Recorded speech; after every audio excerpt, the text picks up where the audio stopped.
بسم الله والحمد لله والصلاة والسلام على رسول الله صلى الله عليه وسلم.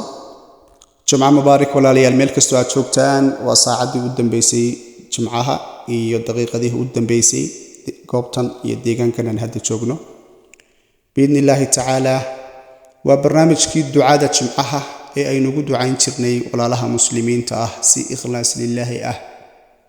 ilaahina subxaanahu wa tacaala waxaan ka baryaynaa walaalaha aynu u ducaynayno ee muraadada kala duwan leh in allah subxaanahu wa tacaala u muraadadooda siiyo biidnillaahi tacaala biidnillaahi tacaala biidnillaahi tacaala idinkana walaalayaal waxaan idinka codsanayaa inaad aamiinta ugu dartaan sidoo kale adiga laftarkaagu aad aamiinta ku darsato insha allahu tacaala si adigana ilaahay subxaanahu wa tacaala waxaan kaaga baryaynaa in muraadkaaga oo aan macsi lahayn ilaahay ku siiye ilaahay kuu siiyo aamiinta oo keliya walaal ku darso barnaamijkeena maanta wuu kooban yahay waxaanu ka kooban yahay 5 qodob ayuu ka kooban yahay qodobka koowaad waxa weeyaan falcelinta walaalihii ka soo falceliyay barnaamijyadii hore oo ah falcelin positive ah alxamdulillaah walaalahaas waxay sheegeen in Allah subxaanahu wa tacaala muraadadii ay lahaayeen uu siiyey walaalaha xanuunsanaya waxay fariin soo qoreen in ilaahay caafimaadkii siiyey isla markaana in yar ay u dhiman tahay isla markaana ay dalbanayaan in inta yarna ilaahay subxaanahu wa tacaala uu siiyo oo jimcahan maanta loo duceeyo sidoo kalena arrimo xagga guurka ah kale ay doonayaan in ilaahay subxaanahu wa tacaala uu siiyo waliba walaal ayaa saasi soo qortay walaashaas waxaan ilaahay subxaanahu wa tacaala uga baryaynaa sidaa laftirkeeda ay soo qortay in ilaahay subxaanahu wa tacaala caafimaadkeeda uu dhammaystiro guurka ay doonaysana ilaahay subxaanahu wa tacaala uu siiyo walaalaha kale ee la midka ah ee iyaguna fariimaha saas oo kale ay soo qoray iyaguna in iyagana ilaahay subxaanahu wa tacaala muraadadooda oo aan macsi lahayn oo Allah subxaanahu wa tacaala siiyo walaalayaal qaybta labaad waxa weeye barnaamijka walaalaha xanuunsanaya oo doonaya in loo duceeyo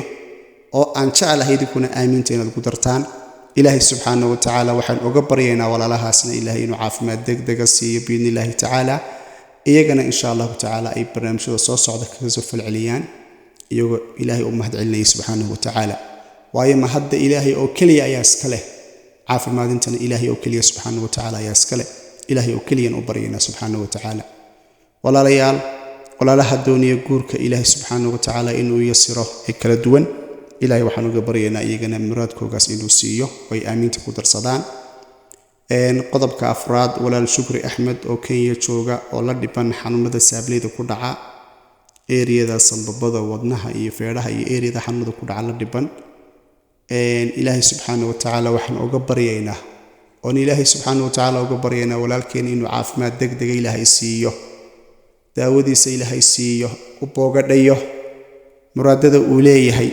iyo dhakhtarada uu doonayo inuu tago iyo arrimahaasna ilaahay subxaanahu wa tacaala oo u fudaydiyo biidnillaahi tacaala walaalkaas oo insha allahu tacaala aynu si gaar uga warhayn doono biidnillaahi tacaala niyaddana aynu ku hayno laakiin weli amarkii ilaahay qadartii aanay dhicin sidii aynu u taakulayn lahayn laakiin insha allahu tacaala ilaahay waxaan uga baryaynaa walaalkaas inuu caafimaad taama oo degdega siiyo biidnillaahi tacaala walaalayaal idinku sii dheerayn maayo insha allahu tacaala inta muraadada kale leh waxaan allah subxaanahu wa tacaala uga baryaynaa iyagana muraadkooga inuu siiyo dhammaanteen iyo dhammaantiinba iyo inta aamiinta ku darsata markii barnaamijkaasi uu soo gaadhaba insha allahu tacaala tan iyo intaynu barnaamij kale iskugu imanayno waxaan idinkaga tegayaa astawdicukum allah alladii laa tudiicu wadaa'icahu fii amaan illah wasalaamu calaykum waraxmat ullahi tacaala wabarakaatuh اللهم صل على محمد وعلى آل محمد كما صليت على إبراهيم وعلى آل إبراهيم إنك حميد مجيد اللهم بارك على محمد وعلى آل محمد كما باركت على إبراهيم وعلى آل إبراهيم إنك حميد مجيد